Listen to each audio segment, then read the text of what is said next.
Good morning. Try and face the world with your best self, even if the world doesn't respond in kind. Don't do them, do you.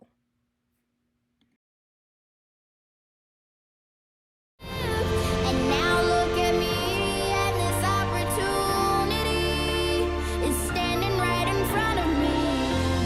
The one thing I know, it's only part luck and soul. I'm putting on my best show. Under the spotlight, the star of my life. Big dreams becoming real tonight. So look at me and this opportunity. You're witnessing my moment, you see. My big opportunity. I won't waste it. I guarantee. Hi, Kipsters! Welcome to Center Stage with Miss Phillips. I'm Miss Phillips, and this is your virtual drama classroom. The last 2 weeks, we've gotten to explore our story building skills with our storytelling boxes. But acting is not the only way that theater and drama tells stories. We tell stories with design in theater too. Lighting design, costume design, and scene design are all a major part of theater. Today, we are going to explore how costumes can help tell a story in theater, and next week, you'll all get to become a costume designer yourselves. Our value of the month for January is love. And one important thing about costume design is that a costume designer's job is to make sure that the actor feels happy and comfortable in their costume, no matter what character they might be playing. Costume designers are artists that work hard to make sure that costumes, wigs, and makeup all work together and help the actor to feel confident in their character on stage, regardless of skin color, gender, size, or even disability. A costume designer can help an actor love and celebrate the body that they have, and theater can bring new representation of diversity by opening up our ideas of what certain characters may look like. Here are some great examples of loving every kind of body in theater. Drama class to do. First up, love the skin you're in. Broadway's Frozen recently celebrated the casting of Sierra Renee, a woman who is Black and Latinx, as Elsa, and the first Broadway tour of Frozen celebrated the casting of Mason Reeves as Kristoff. Even though these characters in the Disney cartoons look very different than these actors, proving that these particular stories and characters are not limited to a certain look. Well, what is it like to take this beloved, movie character and then play him on stage? I mean, it's wonderful. What I've been loving so much about it is that there are so many people that love Frozen and love this character and all the characters in the show. And so when the people come in, there's always this sort of anticipation, this energy. Like you hear when Let It Go starts, people are applauding. Yeah. When Sven comes out, people are, there are things that people are excited about. And so it's cool to get to bring these characters to life in a way that's also true to me and true to the rest of the cast, that we all get to be our own unique selves through these characters because who we are sort of fits the essence of them. And so it's been a joy getting to play in our own selves and the characters as well. I know I'll never see that sunny day when this trial is finally through and it could just be me and you. I can't dwell on what we've lost and how secrecy and silence comes at such a cost. I wish I could tell the truth, show you who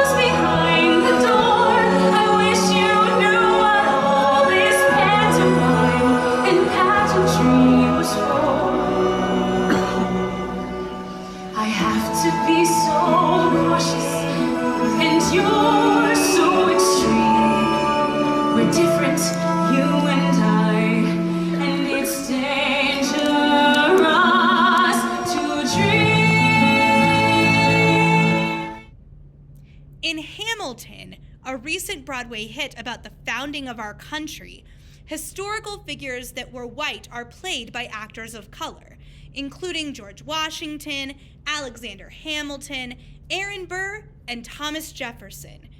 Hamilton is the story of the beginning of our country, but it is being told by actors that represent our country as it is now. Ladies and gentlemen, welcome to the show.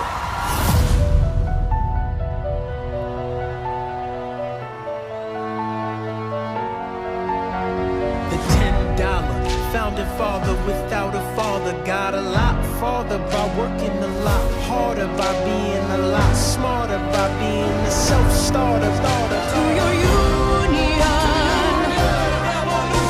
and the hope that you provide. May you always be satisfied.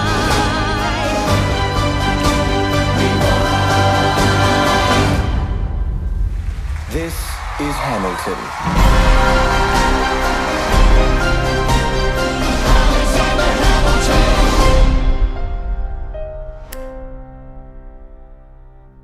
The character of Peter Pan on Broadway, known as the boy who won't grow up, is almost always played by a woman. Repeat after me. I won't grow up. I won't grow up. I don't want to go to school. I don't want to go to school. Just to learn to be a parrot. Just to learn to be a parrot. And recite a silly rule. And recite a silly rule. If growing up means it would be beneath my dignity to climb a tree, I'll never grow up, never grow up, never grow up. Not me. Not I. Not me. Ali Stoker, an actress who uses a wheelchair, became the first wheelchair user ever to win a Tony Award, theater's biggest award, in Broadway's Oklahoma. I'm just a fool when that's low. I can't be prissy and quaint. I ain't the side that can find. How can I be what I ain't? I can't say no.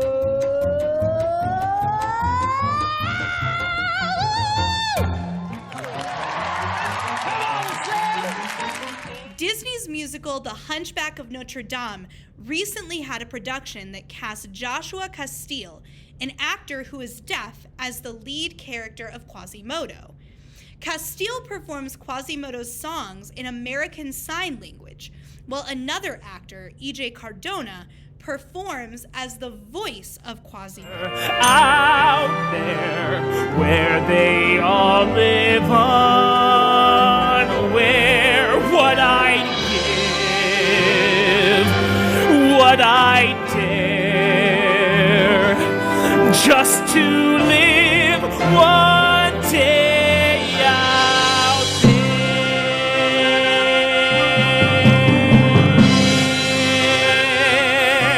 out there among the millers and the weavers and their wives. Through the roofs and gables I can see them. Every day they shout and scold and go about their lives, heedless of the gift it is to be them. If I were in their skin, I'd treasure every instant. Kipsters, those are just a few examples of the body diversity of performers and how, as a performer, we should all love the bodies that we are in and celebrate how, in theater, we don't have to limit the kinds of characters we want to create, to play, or explore. We can use our bodies to help tell all kinds of stories. So take a moment and show some love to your body and the skin you're in. Next up, what exactly does a costumer do? Now let's learn some more about how exactly costumes work in theater and what a costume designer does. First and foremost, costume designers have to think about storytelling and character. I want you to take a moment and think about what you chose to wear today. and what it might tell an audience about who you are. It can give details about your personality and things that you like. I know that my outfit today tells people that I want to be cozy and comfortable while I teach and talk to you. And the symbol on my shirt is from the Harry Potter series, which are some of my favorite books. Someone looking at my outfit today might be able to tell that I like being comfortable, I don't really like dressing up, and that I'm kind of nerdy. I love fantasy stories. A costume designer uses costumes to help actors tell their story. Here's a look at the costumes of The Lion King on Broadway and how they help the Mufasa actor feel like a king and a father.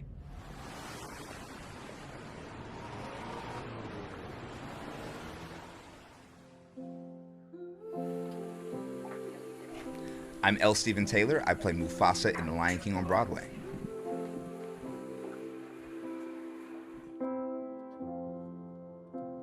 Mufasa's the ultimate dad.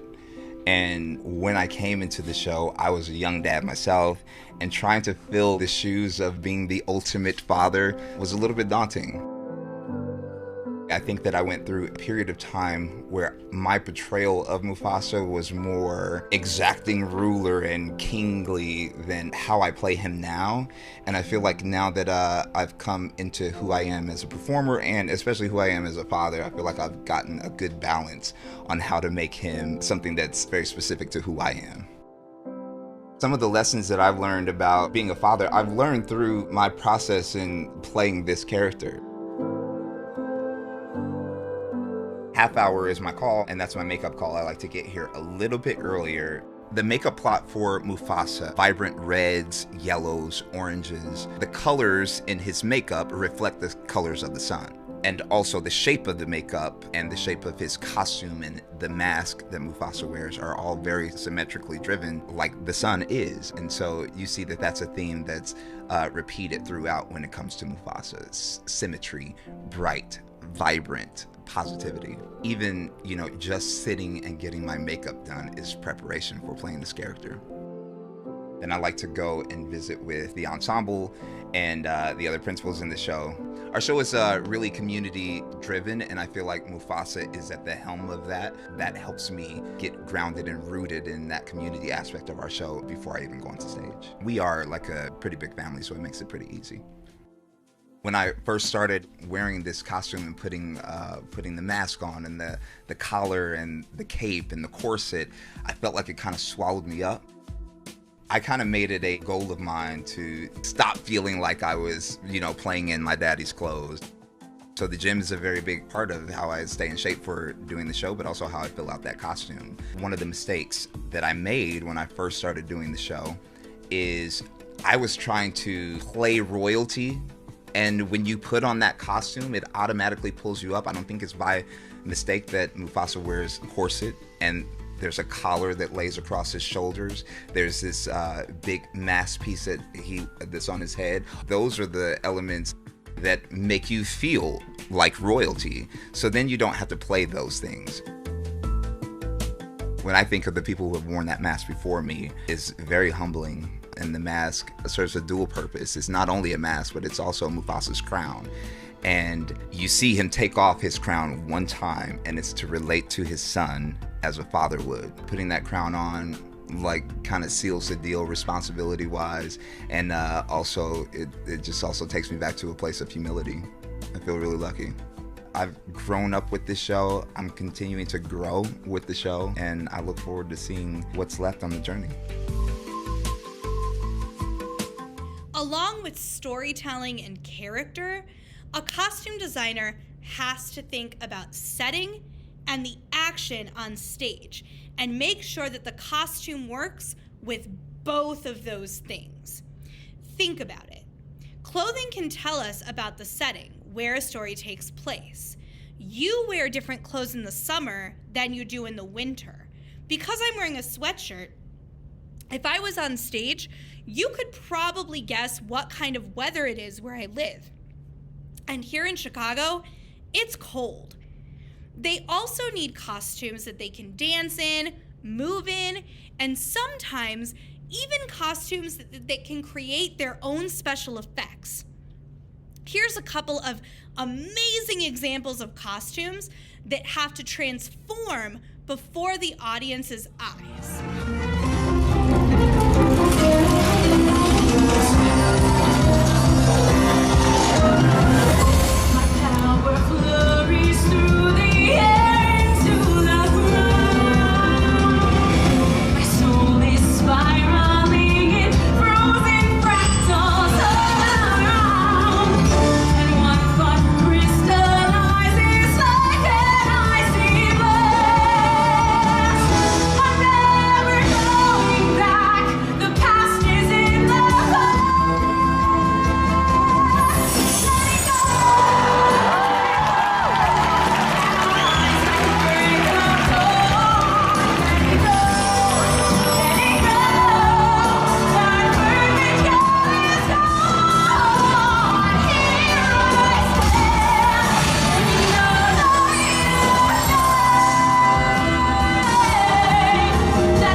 Reveal work. So, magically, I have magical bangs. Our little tiara pops up and down like this. I put it down like this, and the lovely wig assistant does this.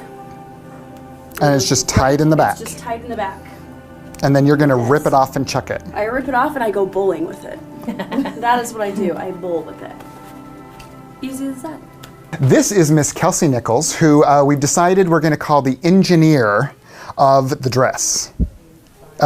Yeah, dresses. Both of Cinderella's magic dresses. Perfect. So, unfortunately, Cinderella's dresses aren't really magic. We don't employ magic to make them happen. Instead, you built them. Yeah. So you've got an array of things here. What do they do? Well, for the first look in particular, you'll notice that there are 3 of these bodices. That's because they each get their own for the first part of the show, because we don't want them to have to wear the magic one the entire time. Because it can fall apart. It doesn't, but it's tucked in a way that it is meant to fall apart. So she has a stunt dress to start. She has a stunt dress to start, and a stunt dress that she wears anytime she's in her peasant dress later in the show. And then we have one of each of those for our actors. And then we also have some backups for these as well. In case something goes wrong getting her into it, we have another one we can grab and put her into it. Okay. You'll notice the stunt dress has this piece attached. It's a separate piece for our magic dress. And then she has her base skirt that goes underneath all of it. For all of her looks, she has a lot of pieces for each one. Okay, well, let's get her in it. Cool. Amy. Sweet. This is Amy Shreve-Keeler, one of our Cinderellas. Yes. Been with us for quite some time. Mm-hmm. She's a star. My favorite thing is when you just said, I don't know how it goes. I just stand there like this and they put it on me. This. And they put it on my buddy. And every once in a while, somebody's holding my hands. So I'll hold your hands so you don't fall, and we'll let them put this dress on you. Okay. So Kelsey, you were saying we've got the base skirt on.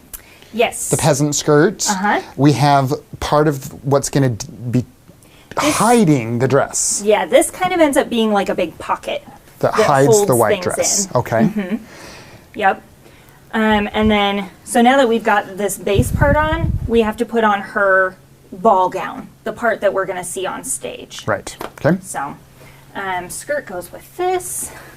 It's really quite funny to me to see the it's a good look. this and this and that. Right? It's entertaining to see all the layers. If and when you want another hand of help, tell me. Otherwise, I'll stand here and watch. Great.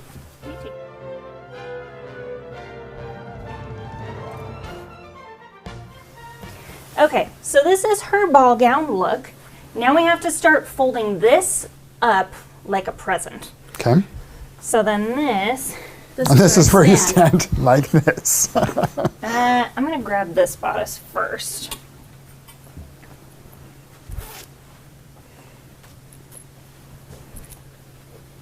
zippers from the 17th century. Yep, A 17th century yeah, zipper. We hide the zipper in the back because there is no time for lacing that in. Right. So in this one, we have weights all the way around in the hem as well, so that when this comes out, it all falls.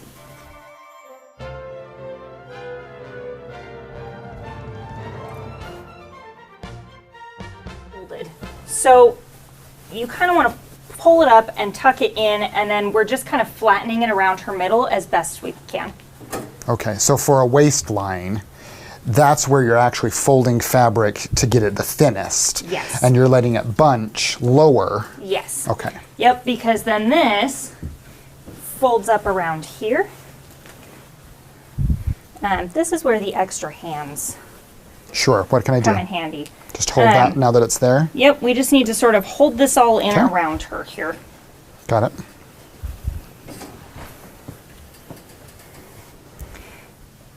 And this is where we get this poof that sort of matches her, what she wears in her regular peasant Sure. look.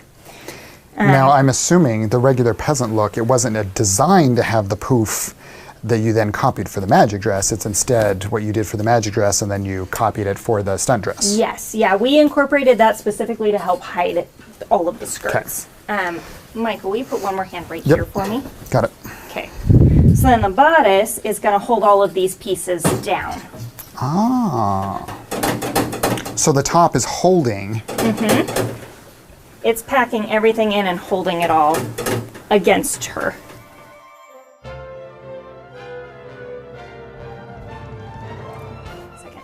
Underneath on these, if you look at her other dress, it has these little tabs that look like it's holding it up to bustle it.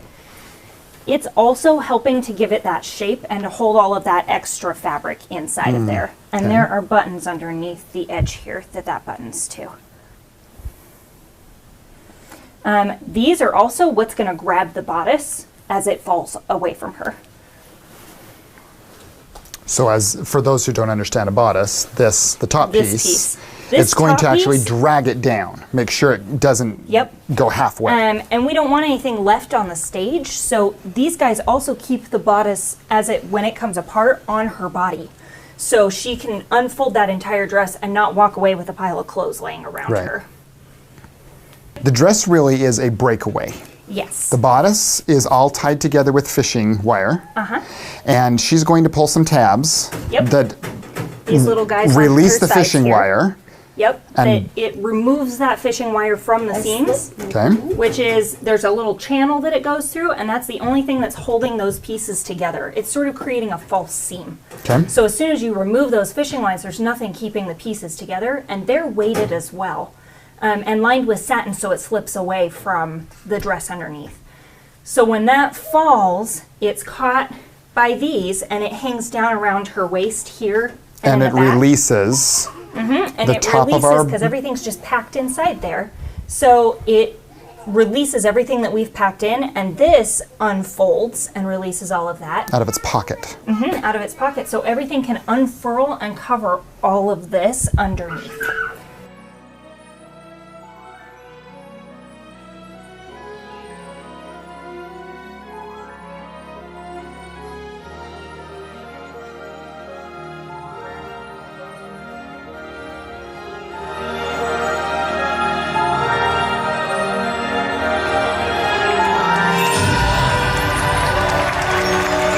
Amazing job, Kipsters. Now that you know a little bit more about what a costume designer does, next week you're going to get a chance to create your very own costume design for your very own original character. I'll see you next week. Great job, Kipsters. Now it's time for Homeschool Hotline. Homeschool Hotline. Remember that your body is part of your actor's toolbox. Exercise, meditate, drink lots of water. Do something nice for your amazing body today. And remember to love the skin you're in.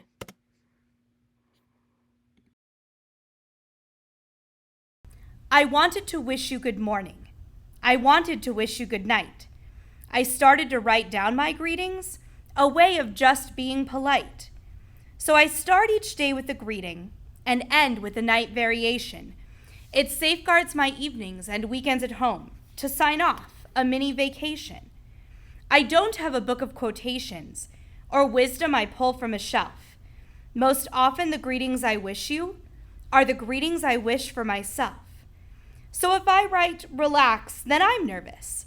Or if I write cheer up, then I'm blue. I'm writing what I wish somebody would say, then making my audience you. And it's nice to have things to hold on to. Some kindness right here within sight.